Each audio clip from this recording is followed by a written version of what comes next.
ay kasama tayong nagtitipon upang gunitain ang linggo ng Watawat. Isang sagradong panahon upang bigyang pugay ang pambansang Watawat ng Pilipinas. Sa gisag ng ating kalayaan, pagkakakilanlan at kasaysayan bilang isang sambayanan. Isinasaad sa batas na ang mga Watawat na niluma na ng panahon o nasira na sa paninilbihan ay hindi dapat itapon kung saan-saan. Bagkus, ay mapitagang sinusunog upang maiwasan ang di karapat-dapat na paggamit, tulad ng pagiging pasahan, laruan, o tuluyang pagkasira ng walang paggalang. Bilang pagbahagi ng ating pagdiriwang, ating isinasagawa ang isang maringal na pagsunog ng Watawat bilang paggalang sa mga Watawat. Ang ating Watawat ay sagisag ng ating dangal, kasaranlan, at pagkabansa. Kaya't kahit may maliit na sira man ito, nararapat lamang na ito'y palitan at bigyang parangal. Huwag nating hayaang yurakan ang Watawat na pinaglaban ng ating mga ninuno hanggang kamatayan. Ipagpatuloy natin ang paggalang sa makulay nitong anyo na sumasalamin sa ating mayamang kultura at kasaysayan. Sa pagkakataong ito, inaanyayahan ko ang lahat na tumayo ng tuwid, tumingin sa Watawat, at sabay-sabay nating awitin ang lupang hinirang habang ito ay ibinababa sa saliw ng musika ng Pasig City Band. Bagay! Bagay!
Bilang pagninilay at pagbabalik tanaw, atin pong pakinggan ang isang pagbabahagi tungkol sa kasaysayan ng ating pambansang Watawat, ang pinagmulan nito, ang kahulugan ng bawat kulay at hugis, at ang papel nito sa ating pambansang pagkatao.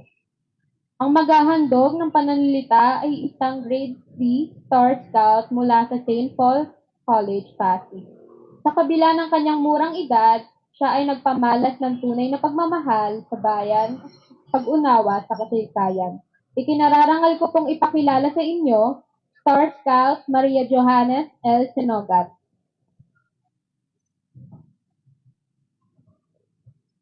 Ang kasaysayan ng Watawat ng Pilipinas. Sa panahon ng pagkakatapon ni Aguinaldo sa Hong Kong, siya at ang Junta Patriotica o ang Patriotic Council ang nagplano ng Watawat na kumakatawan sa unang Republika ng Pilipinas. Ang Watawat ay tinahi nina Marcela Agoncillo, Lorenza Agoncillo, at Delfina Natividad sa 353 Morrison Hill, Hong Kong. Ito rin ang Watawat na iwinigay sa Deklarasyon ng Kalayaan ng Pilipinas sa Kawit, Cavite noong Hunyo 12, 1898. Hindi tulad ng kasalukuyang Watawat, ang orihinal na Watawat ay may mitolohikal na araw na may muka. Katulad ng Watawat na iwinagayway ng pamahalaang revolusyonaryo sa pagbagsak ng unang republika, ng Pilipinas at nang sakupin ng kapangyarihan kolonyal ng Amerika ang mga isla. Ipinatupad ang mga batas ng sedisyon na nagbabawal sa paglalabas ng watawat ng unang republika. Naibalik lamang ang paggagamit nito noong 1919 nang alisin ang pagbabawal. Ang bawat detalye ng watawat ay maingat sa idisenyo upang magkaroon ng kahulugan. Ang puting patsulok ay sumisimbolo sa pagkakapantay-pantay. Ang bughaw na kulay ay kumakatawan sa kapayapaan, katotohanan at katarungan. Ang pulang kulay ay sumisigasag sa pagmakabayan at kagitingan. Ang 8 sinag na araw ay sumisimbolo sa unang 8 probinsya sa Pilipinas na naghimagsik laban sa Espanya.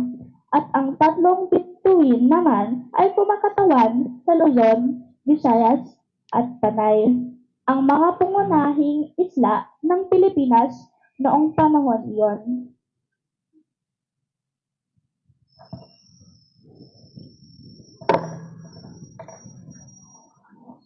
Bilang pagpapatuloy sa ating maringal na seremonya, atin pong pakinggan ang isang makabayang awitin na magpapaalala sa atin ng tunay na diwa ng pagmamahal sa bayan at paggalang sa ating pambansang watawat. Ang awiting ito ay ihahandog ng isang matatanging Pilipinang pinagsama ang sining, serbisyo at karunungan. Isang huwara ng kababaihan ng makabagong panahon. Si Binibining Niyala Medina ay isang part-time musician na nagsimula tumugtog ng acoustic music noong taong 2013. Mula noon, ay naipamalas niya ang kanyang galing sa iba't ibang pagtatanghal mula sa mga kasyual na pagtitipon hanggang sa malalaking entablado. Kabilang sa kanyang mga tampok na tagumpay ang pag-awit ng anthem ng National Digital Arts sa Mall of Asia Music Hall noong 2013. Bukod dito, siya rin ay lumikha ng iba't ibang rendisyon ng mga kinilalang awitin at nakalikha ng mga orihinal na piyesa. Ngunit ang kanyang kontribusyon ay hindi lamang sa larangan ng musika. Siya ay kasalukuyang Associate Project Officer sa Development Academy of the Philippines, kung saan masigasig niyang isinusulong ang capacity development para sa mga lokal na pamahalaan, isang patunay na kanyang dedikasyon sa serbisyong publiko. Sa larangan ng akademya, si Binibining Medina ay nagtapos ng Bachelor of Arts in Asian Studies mula sa University of Santo Tomas at kalaunan ay nagtamo ng Masters of Public Administration mula sa University of the Philippines. Ang kanyang paglalakbay sa edukasyon ay patunay ng kanyang layuning mapalalim ang pag-unawa sa lipunan at patuloy na paglingkuran ito. Isang babae ng sining, karunungan at serbisyo. Narito po si Binibining Niyala Medina.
Upang higit nating maunawaan ang lalim ng kahalagahan ng ating pambansang watawat sa kalukuyan at sa hinaharap, atin pong pakinggan ang isang natatanging tagapagsalita, isang edukador, pinuno at tunay na lingkod bayan.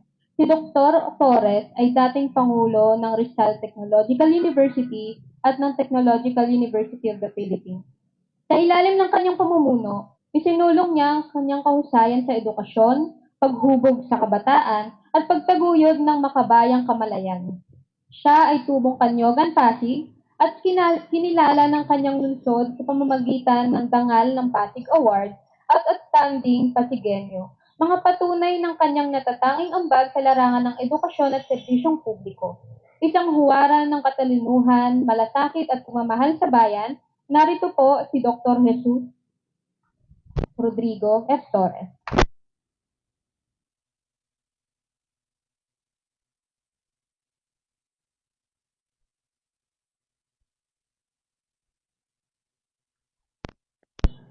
Director Patrick ng ating mga panauhing pandangal. Hindi na po ako mag-i-speech sapagkat may nakita ako isang tula. Maganda tong tula na to, pakinggan na lang po natin. Ang bandila. Ating bandila ay hindi gawa sa tela. Yan ay nabubuo ng dugo at laman. Yan ay pula dahil sa dugong dumanak, dugo ng ating mga kababayan at mga bayani na nakipaglaban para sa kalayaan at sa kapayapaan. Nandyan din ang mga puting buto nila, mga butong nagpatatag at nagpapalakas sa ating bansa. Puting saligan ng ating pagkamamamayan, puting hugis at sulok na nakaturo sa kung saan patutungo ang ating bansa, patungo sa pag-unlad at kapayapaan. Nasasakluban ng bughaw ang ating bandila, bughaw ng kaunlaran at kaligayahan, bughaw na langit ng ating mga mithiin at inaasam, bughaw na langit ng mga henerasyong padating pa lamang, langit na maliwanag at masaya, bunga ng kaayusan at kapayapaan. Sa ating langit sumisikat ng maliwanag ang araw ng ating kabansaan. Naririyan ang tatlong bituin ng ating kapuluan. Hanggat sumisikat ang ating araw at nagniningning ang ating mga bituin, asahan natin ang maliwanag at magandang kinabukasan sapagkat mayroon tayong tanglaw na nagbabadya ng kapayapaan. Sapagkat hindi na natin nais pang mamatay para sa ating bayan. Ang mamatay para sa ating bayan ay tapos na at lumipas na.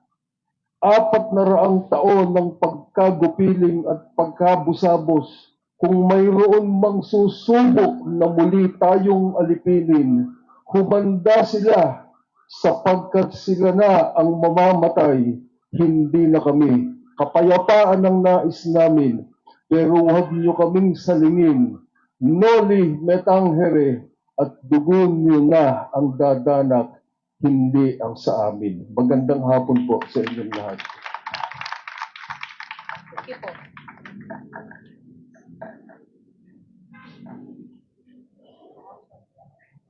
Mula sa henerasyon ng kabataang Pilipino na patuloy na nag-aalay ng talento para sa bayan, narito ang isang makabayang handog.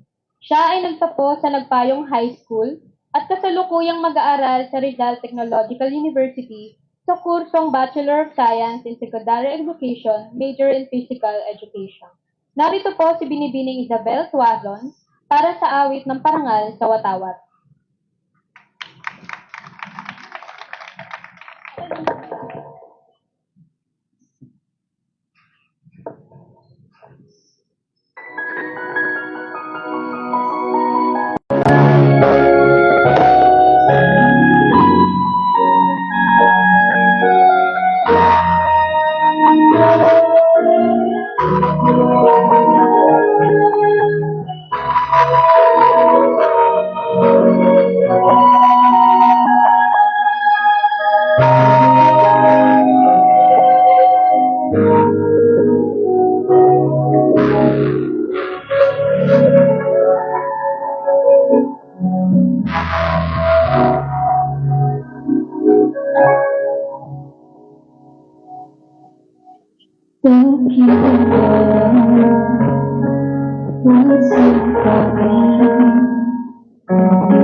Ikaw at siyang dalangin ko sa dapwa ng pagkat minamahal gabi at umitas ang araw ang kanya ako'y sinisigaw ang bukas ay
Ngayong ang bilang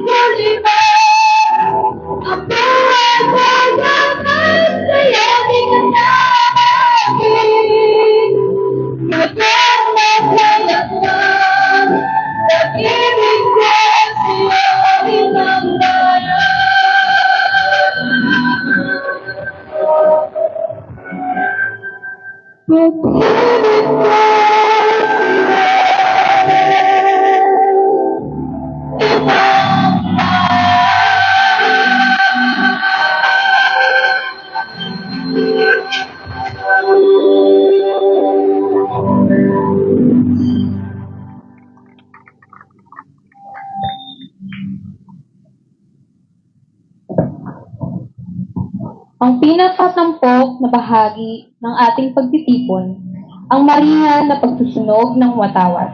Sa seremonyang ito, ating mapitagang inihahatid sa kanyang pamamahinga ang watawat na tapat na nagsilbi sa bayan. Magsisilbi ito ang paalala ng ating tungkulin bilang mga tagapangalaga ng ating kalayaan at dangal. Inaanyayahan po natin ang kagalang-galang na ating Congressman Roman T. Romulo at ang Institutional Head ng Practice Scouting, Councilor-elect Paul Angelo Sinogat.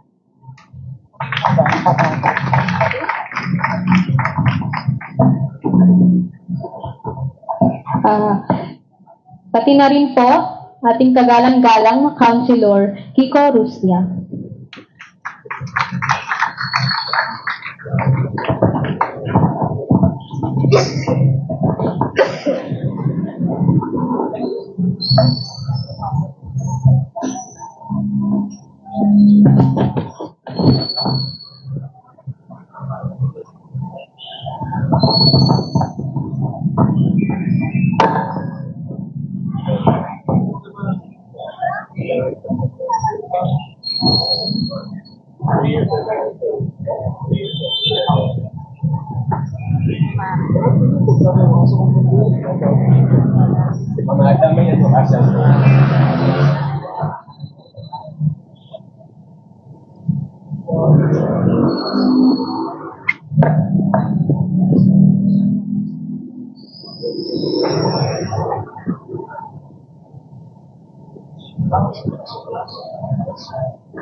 Inahihan po namin ang lahat na pumayo.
Pugay, kamay!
Sa pagkakataong pong ito ay hinihintay na lamang po natin ang abo upang mailagay sa palayok.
Lahat po ay inaayahang tumingin sa watawat. Pugay, kamay!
Baba! Ang abo ng ating watawat ay itinuturing na tulad ng mga labi ng isang mahal sa buhay. Matapos itong mapitagang sunugin, ito ay inilalagay sa isang una at mainat na inililibing sa isang tahimik at marangal na lugar, malayo sa pang-araw-araw na dinaraanan ng mga tao. Ito ay tanda ng ating paggalang at pagpapahalaga sa watawat bilang buhay ng sagisag ng ating kasarinlan at kabayanihan.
Bilang pagwawakas ng ating seremonya, atin pong pakinggan ang mga mensaheng magsisilbing inspirasyon sa patuloy na paggalang at pagtataguyod ng ating mga pambansang sagisag. Mula sa pamahalaang lungsod ng Pasig, kagalang-galang Congressman Roman C. Romulo.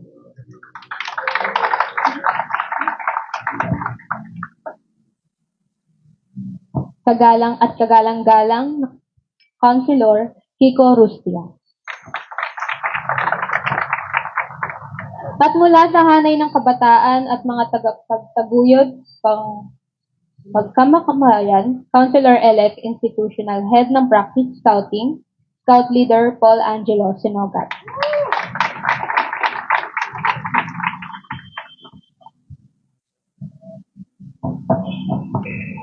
Magandang hapon po sa atin lahat at hindi ko po pahahabaan ang ating mensahe. Ito pong programa natin ngayong hapon is just a fitting tribute dun sa ating bandila. Gaya po ng mga bayani natin na binibigyan natin ng proper burial at pagkilala. Sa tingin ko rin po, ito'y nararapat po sa mga simbolo ng ating bansa, ng simbolo ng ating kapayapaan, ng ating kasirinlan, na bigyan natin siya ng marangal na pagtatapos sa ilang taon niyang pinaglingkuran at iwinagayway ang kanyang sarili para patunayan sa atin ang kahalagahan ng ating mahal na bayan. So again, magandang hapon po sa atin lahat. God bless po, Pasig City.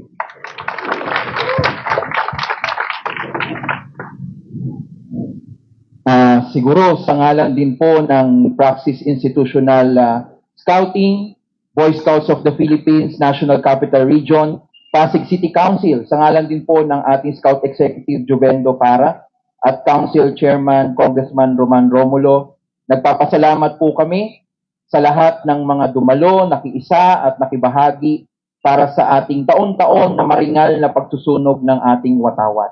Nagpapasalamat din po tayo sa Girl Scout of the Philippines, ma'am. Maraming salamat po sa ating Bureau of Fire Protection, sa BFP po natin, sa Kapulisan, sa ating pong mga opisyal ng barangay ng Sangguniang Kabataan, sa ating mga panauhin sa Department of Education, sa ating Division Office. Maraming salamat po at syempre sa ating Culture Affairs and Tourism Office, Sir Patrick Panjano, sa ating mga Girl Scouts, Star Scouts, Senior Scouts, Boy Scouts, at sa ating pong sa ating konsehal. Maraming salamat po. No, tulad po ng ating sinasabi, ito ay simbolo lamang, no? Isang maliit na hakbang upang maipakita yung ating pagmamahal sa bayan. Pero ang pagmamahal naman sa bayan ay hindi lamang na ipapakita sa mga seremonya na ganito, kundi araw-araw natin itong ginagawa sa pamamagitan ng pagsunod, pagiging mabuting mamamayan, at syempre pag-aaral ng mabuti para sa ating mga estudyante. So muli sa lahat po ng mga nagpunyagi, sa ating mga volunteer scouts mula sa Rover Scouts Community-Based Scouting, maraming salamat po at mabuhay ang bandila ng Pilipinas, mabuhay ang kalayaan, mabuhay ang Pilipinas.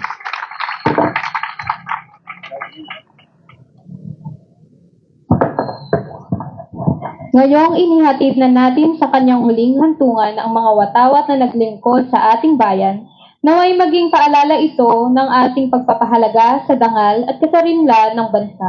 At bilang tanda ng ating pagkakaisa, atin pong iaalay ang isang panalangin, pamumunuan nito ng miyembro ng Society of St. Dominic Saviour, Circle Manager Joanne P. Pasco. Ngayon naman po, damhin po natin ang pasensya ng Panginoon. Mapagpalang Diyos na lumikha sa aming lahat at lumikha ng langit at lupa, sinilangan, kami po ay nagpapakumbaba sa iyong harapan sa oras na ito ng pagkilala sa pagguhita ng aming pambansang watawat. Ang watawat na ito ay hindi lamang tela. Ito ay sagisag ng aming kasaysayan, dangal, pagkakakilanlan bilang isang malayang bansa. Sa bawat kulay at hugis nito ay nakatala ang kwento ng pagkikibaka, pag-asa at pananampalataya ng aming mga ninuno. Panginoon, sa aming paggunita ng watawat, ngayon aming maringal na sinusunog, kami ay naninikluhod. Pagpalain mo po ang aming inang bayan. Gabayan niyo po ang aming mga pinuno, mga guro, mga magulang at mga kapwa kabataan upang sa bawat araw na maisabuhay nila ang mga pagpapahalagang itinataguyod ng watawat na ito, ang katapangan, dangal, pagmamahal sa bayan. Turuan po kami, huwag kailanman jurahin ang kalayaan, kasarinlan at mga aral ng kasaysayan. Sa halip, bigyan mo po kami ng lakas ng loob upang ipaglaban ang katotohanan, katarungan at kapayapaan sa maliit man o malaking paraan. Panginoon, naway manatili sa amin ang mga puso, ang paggalang sa aming mahal na watawat, at hindi lamang sa kilos kundi sa gawa. At sa bawat pagwagayway nito ng hangin, Paalahanin mo na kami ay mga tagapagmana ng kabayanihan at mga tagapagngalaga ng kinabukasan. Ito ang aming taimtim na dalangin sa ngalan ng pag-ibig ng Diyos, bayan at kapwa-tao. Amen.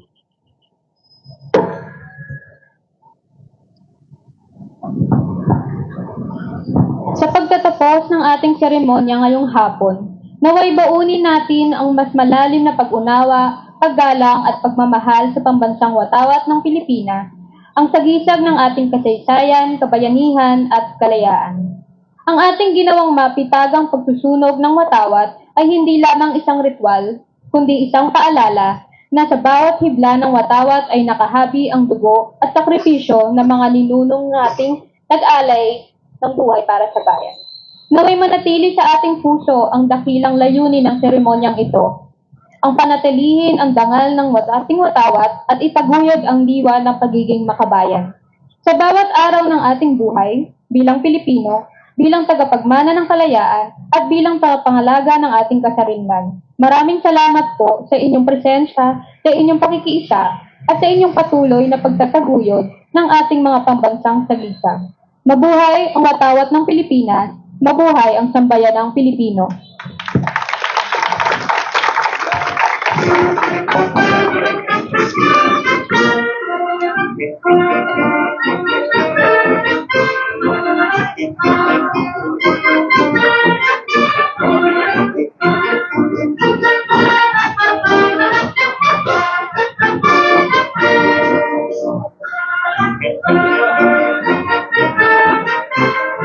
Kaya ninaihan po namin ang lahat para po sa isang photo op po sa gitna po sa monumento po ni Rizal. Maraming salamat po. Kaya ninaihan po namin ang Boy Scout, Girl Scout, ang ating BFP, mga miyembro po ng Kato sa gitna.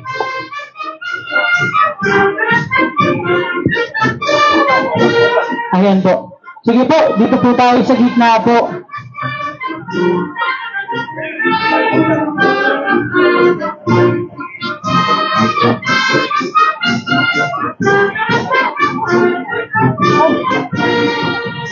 Yan, dito po. Ayan.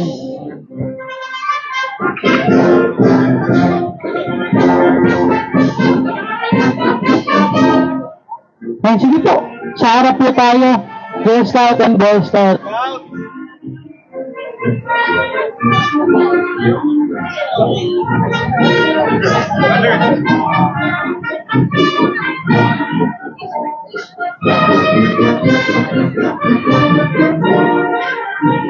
Ayan, upo na lang, ulood na lang po tayo. O mag-square lang po tayo para kita po yung mga tao sa likod. Boy Scout, dito na lang tayo sa likod. Boy Scout, sa likod na lang tayo. Dito tayo. Ayan. Sige.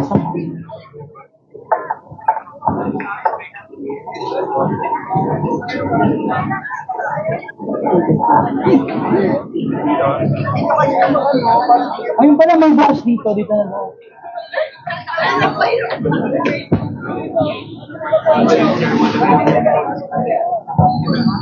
Ayan, tinatawagan ko po si Sir Mark Dualdo po, ang chairman po ng National Capital Region, Council of the Philippines. Opo.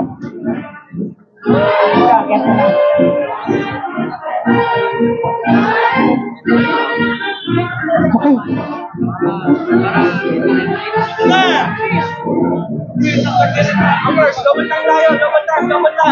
Double time tayo, Robert Scott.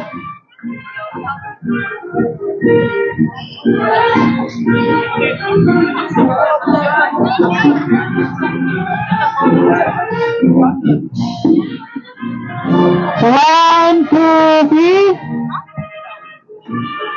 1, 2, 3. One more. Isa na po. 1, 2, 3.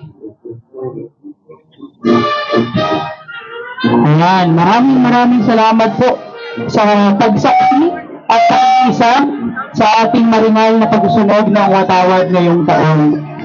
Nawa po makasama pa rin po namin kayo sa mga susunod pang mga taon.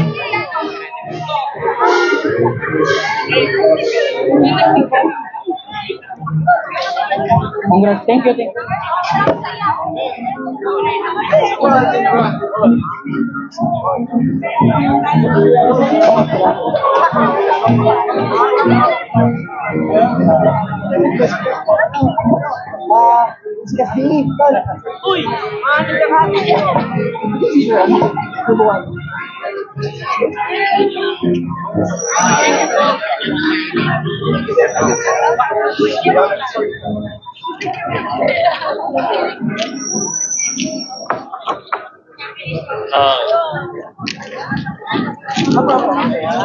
Baka pwede pa.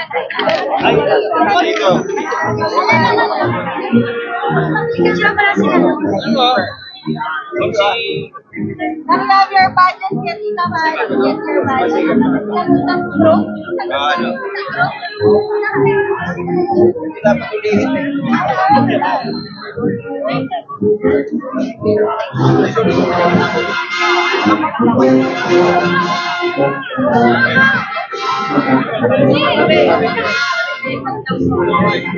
Konsi, good afternoon po. Kasi ano po naganap po ngayon? Ito yung taon-taon nating ginagawa na maringal at pinagpipitagang pagsusunog sa thank you sir, sa watawat ng Pilipinas, no? Ayon sa batas, dapat ang mga lumang watawat, ang mga sirang watawat na hindi natin basta-basta tinatapon, pagkos dapat ito ay sinusunog ng may pagpipitagan at may buong galang at dito ay dinadaan natin sa isang maringal na seremonya, yung inyo nasaksiyan kanina. Kasi sino po ang mga nakasama natin sa programa? Ito ay pinangungunahan ng Praxis Institutional Community-Based Rover Scouting, no? Sa pakikipagtulungan natin sa ating division office sa DepEd, no? Sa mga iba't ibang schools, mga senior scouts at syempre sa Girl Scouts of the Philippines. Katuwang din natin dito ang ating pamahalang lungsod. Syempre dumating kanina ang ating Congressman Roman Romulo, at sa tulong din ng Cultural Affairs and Tourism Office, yung KATO, ay naisakutuparan natin ito. Taon-taon natin itong ginagawa since 2023. No, ito ay pangatlong taon na natin. Kasi may mga nagtatanong po, bakit po daw ba ito kailangan? Tulad na sinabi ko kanina, para yung mga sirang watawat natin, no, bilang simbolo ng ating bansa, hindi ito basta-basta pwedeng itapon na parang basahan o tulad ng lumang damit. Dahil ito ay simbolo ng ating pagiging isang bansa, tulad ng pagbibigay pugay natin sa bayani natin, tulad ng pagbibigay natin sa ating mga importanteng simbolo ng bansa, hindi ito dapat basta-basta tinatapon na lamang, no? Bagkus dapat ito ay sinusunog ng maayos, maringal, may seremonya, at inililibing natin sa tamang libingan. Paano po, ano po ba yung magiging ngayon nito? May tutulong para sa mga, hindi lang sa mga kabataan kundi sa bawat Pilipino? Siyempre, ito ay isang uri ng pagpo-promote, no, ng kamalayang makabansa, no. Importante 'yan eh. Sa panahon natin ngayon, importante yung pagkakaroon ng kamalayan ng isang pagiging bansa, kamalayan ng pagmamahal sa bayan, lalo-lalo na sa ating mga kabataan, no? Kasi ito yung magmamana ng susunod na henerasyon eh. As early as mga bata pa lang, dapat ay sila ay tinuturo na natin sa kanila yung pagpipitagan sa mga importanteng simbolo ng ating bansa. Maraming salamat po. Maraming salamat sa inyo. Maraming salamat. Magandang hapon. Simitahin na lang po. Ayan, syempre nagpapasalamat po tayo sa ating banda. Maraming salamat po sa inyo, sir. Thank you so much po sa ating KATO, syempre sa ating Congressman Roman Romulo, sa ating Sangguniang Panlungsod na kinakatawan ngayon ni Councilor Kiko Rustia, at syempre kay Mayor Vico, at sa buo ng Boy Scouts of the Philippines sa Pasig City Council. No, nagpapasalamat tayo sa kanilang pakikisa at pagtulong para maisakatuparan ang seremonyang ito. Yun, thank you so much. Yala, thank you so much.